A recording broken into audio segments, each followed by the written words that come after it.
Thank you. It's a great pleasure to be back again. We've been engaged in a process of just reaching out, talking about a wide range of ideas and options for what this parkland can be, and then soliciting a lot of input and a lot of feedback. In our last meeting a few weeks ago in February, we had a very productive couple of hours on a Saturday with people. We were really focused that conversation on what would you like to do here in the new parkland atop the tunnels. And we communicated various themes and various ideas during that day, and since then the Trust has been going around the city and bringing different people out to the parkland to ask for varied opinions and diverse interests. The themes that we spoke about in February really focused around these 6 use and activity themes. The ideas about nature and ecology. For those people who are really interested in nature and ecology emphatically, what sorts of things would you like to see here in the new parklands? The same thing with scenery, and what does scenery mean? Does it just mean viewing, or can it mean watercolor painting and photography and enjoying the views in different types of weather and from different types of perspective? We spoke about community and events. What sort of eventfulness should this place have, and what kind of amenities might it have for the community? And at what scale of use, from small community groups or to larger, more civic programming. We spoke about the importance of history and service in this site. Of course, the Presidio is a very significant cultural and historical location. How do we respect that, and how do we honor and tell that story? We spoke about health and fitness. There's a lot of people down in the bay, in the Crissy Field and the Crissy Marsh area, cycling and running and jogging and walking and strolling. What sorts of activities would draw them up into the Presidio landscape to continue their outdoors experience? And finally, interaction and play. Children, families, what sorts of interactive experiences would people like to see? There was a lot of input, there was a lot of discussion. People left comments on boards. We've carefully read them and documented them. And if there's one thing that was clear, there's no one leading interest for this site. There are multiple interests in this site. People, of course, want it to be about nature, but they also want it to respect the scenery. They also want it to do something with the history and the significance of the place. There is a good deal of interest in health and fitness and just being out of doors. And there's an interest in community events and so on. So there's a lot of shared multiple interests. It's not a one-liner solution. But at the same time, almost everybody said in February, when they summarized the discussions that they'd had, that they wanted a park that was simple and serene. They did not want it overfilled with stuff. The word clutter was used. Let's not clutter this park. Let's not try to do too much with it. Certainly, let's not overbuild. Let's not try and turn this into an overly designed landscape. Let's keep it simple, serene, and open, but somehow at the same time, inviting to all of the different interests that people have. So we, came up with this term, an open platform, an idea that the parkland could be a very open and simple landscape, but at the same time have invitational spaces that welcome different types of user group and different types of interest. This is a very nice park, but it's not something I think what we've heard we should do on the parklands. We could say that this is, in a sense, is an overly determined park. There's a lot here. This parkland above the tunnel tops, we don't need to see it overly determined. But at the same time, we don't believe it should be underdetermined. Now, this isn't a critique of Crissy Field. I think Crissy Field is perfect in its sort of open and expensive and generous manner. But we already have that, so up on the tunnel tops, there's an opportunity to do something a little different.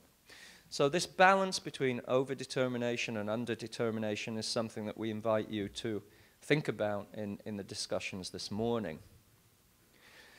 We like to think of landscapes in terms of providing open, simple, serene settings that are at the same time invitational for different types of use. whether that's really passive use like just strolling, sitting, meeting with a friend and enjoying the view, or whether the same landscape setting can invite and accommodate other uses as well.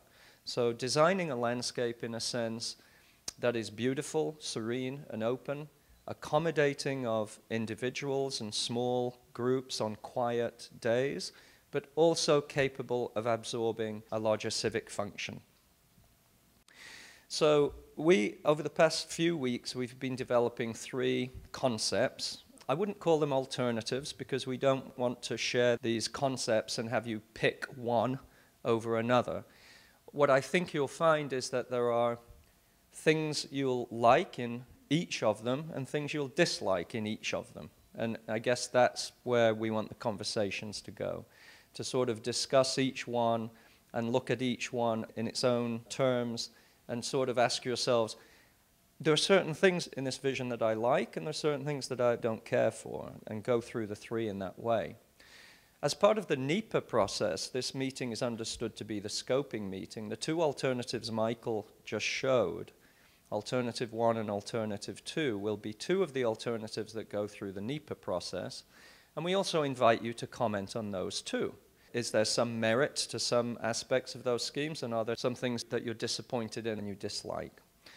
Of the 3 schemes that we have, we will, over the next few weeks, depending on the feedback we get, parse those down into a synthesis, into a synthesized scheme that reflects the kind of feedback and input we're getting. And that synthesized scheme would be the 3rd alternative as part of the NEPA process. So right now we're at a very early stage of just sharing 3 open platform concepts, not to pick one over the other, but to have an open discussion about the pros and cons of each.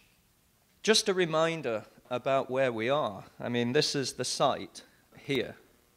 And we've always keep speaking about the possibility of connecting the upper Presidio landscape to the Crissy Marsh, Crissy Field, and Bayfront. This was our competition scheme where we took a terrace or a platform out over the tunnel tops. Here we had the observation post, the Zoccolo meeting area, and the lower learning landscape as part of the Crissy Field Center. In the 3 versions that we developed, we've kept what we call the bones of this scheme because we believe they're very good bones. In particular, the circulation strategy of connecting Anza Esplanade all the way down across Mason and across Crissy Field, and secondly, drawing the line down to Crissy Field and Crissy Marsh, so that this circulation scheme is a constant. The second thing that's a constant is the focus on the visitor center and the transit center as a place of arrival, whether we call this the Zoccolo or the Piazza or the base camp or the beginning point, that this is somehow, in all schemes, something where people arrive and we can think about the experience of that in a variety of different ways, and that's what I'll talk through. The tunnel tops are treated in different types of experience and offer different kinds of experiences and moods. The 3 overlooks, the western overlook, the central overlook, and the eastern overlook, are treated differently in the 3 versions I'll share. The learning landscape and the Crissy Field Center have differences too. And also the ratio of landscape types, from formal landscapes like lawns and formal plantings, the more wild dune scrub or coastal bluff, and planted meadows and gardens.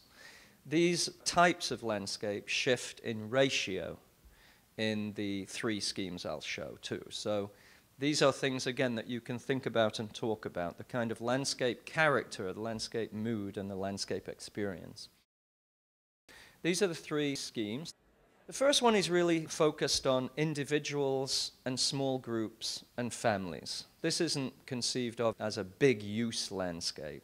We have a meeting area, or a gathering area around the new visitor center and the transit hub. We retain the Monterey cypress trees that are there. There's a campfire shown here with the removal of the existing observation post building. This scheme, there's no new building, no new observation post. So we remove the observation post, but we don't replace it. The Crissy Field Center building is restored, but not added to. The landscape around the Crissy Field Center is modest, with small places for smaller learning landscapes and small interactive landscapes. The coastal bluff landscape is retained on the face, and then the tunnel tops is imagined more as a series of grasslands and coastal dunes with meandering paths and small spaces for people to have a picnic or to throw out a tablecloth and enjoy being out in the weather. Meandering paths, smaller spaces of experience, targeted really towards individuals, families, and smaller groups, a naturalistic version of the park. In some ways, respecting the open view, the scenery, naturalistic plantings, narrow, small paths. Simple gardens with a handful of picnic tables and places to sit, rustic steps down the face of the bluff to get down from one level to the next, and this sort of feel, if you like. The second concept is more focused on educational groups and learning about the culture as well as the nature, the natural resources of the site. It really plays on the formality of the upper Presidio landscape and contrasts that with the organicism and naturalism of the marsh. So the upper landscape draws the main parade ground out as a large lawn, edged with planting on both sides, creating a framed space for the western overlook and a framed space for the central overlook. On this side, we treated this as a series of planted gardens with horticultural displays that people can stroll through and find nested places to sit within those gardens. There is a Crissy Field expansion here with a Crissy Field expansion building and a second building that's called a field station. The field station would be more open to a greater public, a greater sense of public, and be used all of the time by the public as a place of orientation. A series of a larger set of learning landscapes and spaces with a little outdoor classroom in this location and a little outdoor classroom in that location. And then a fairly formal treatment of the Zoccolo area where you arrive. If this is to be themed around education and orientation, this is a place of arrival, a seated amphitheater as a sort of outdoor classroom. And here we rebuild the observation post building that's removed is rebuilt here as two smaller structures to frame that space in a more formal way. There's lots of dots on here. All of these dots are indications of interpretive spaces, locations where you can learn about the different aspects of the place. We've heard a lot about the idea of timelines or interpretive paths that begin to tell the history of the place. This is a scheme that embeds that sort of idea of signage and sequential movement from one interpretive experience to another in a sequential way. And, you know, it has this sort of feel. It's a place where we have lots of seating, lots of opportunities for outdoor classrooms, lots of opportunities for interpretation, and for assembly and gathering, and for sitting, and for events and ceremony. The third scheme is quite an open scheme, but there's also a lot going on. We keep the tunnel tops here very open. There's a lawn area, but that lawn area is surrounded by meadow plantings to give it a more prairie-like feel. The lawns are there that lend themselves to mid-sized groups as well as to civic events. All of this planting, all of these schemes, by the way, would use very low water planting vocabulary. None of these schemes are water intensive. But the tunnel tops here are seen as a fairly open landscape, but something that celebrates the civic something that celebrates the openness of the site.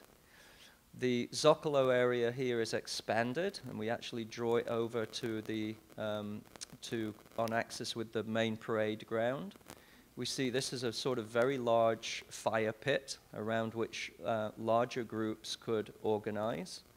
There's an amphitheater here for meeting and for outdoor classrooms. This is the insertion here of the original observation post version with the two sloped lawns that are flanking the space and allowing people to look back into the main post landscape. We have the seated amphitheater here looking to Alcatraz, an expansion of the Crissy Field Centre as in the previous scheme, but also with the addition of a small pavilion here, which is an orientation pavilion. It's for people who are coming over from the Crissy Field, Crissy Marsh and the Bay, coming over, and this is a western portal to welcome and to orient people to the opportunities on this site. And this scheme is the one, we show the cantilevered overlooks, the large open terrace on the tunnel tops, the observation post nested in the earthwork as part of a large living room where you can have civic meetings and civic events, and the learning landscape down below, bringing across the landscape of the marsh, the dunes, and the more naturalistic feel. And this is the sort of use we imagine here, that it's really for the community, it's for civic space. It can work when it's empty and quiet, but it can also accommodate larger picnic events, community dances, and larger ideas about picnic tables where larger groups can get together, and a casual and informal character with regards to possibilities for food and drink and dining. And of course, retaining the openness of the view and keeping the horizon simple and open so that you can very clearly enjoy the sky and the view in the context of the bay. So these three concepts, not one of them is perfect. We don't want you to pick one over the other. We want you to discuss the pros and cons of each. There's certain things in each that actually have a lot of merit, I think. And we would like to hear back from you on what you like in each and what turns you off in each. And that would be very helpful for us to then formulate a synthesis that would then be the concept scheme moving forward.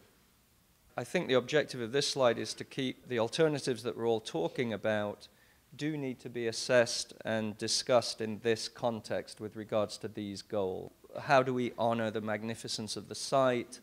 How do we welcome all? How do we integrate with the natural landscape of the lower and the formal landscape of the upper landscape?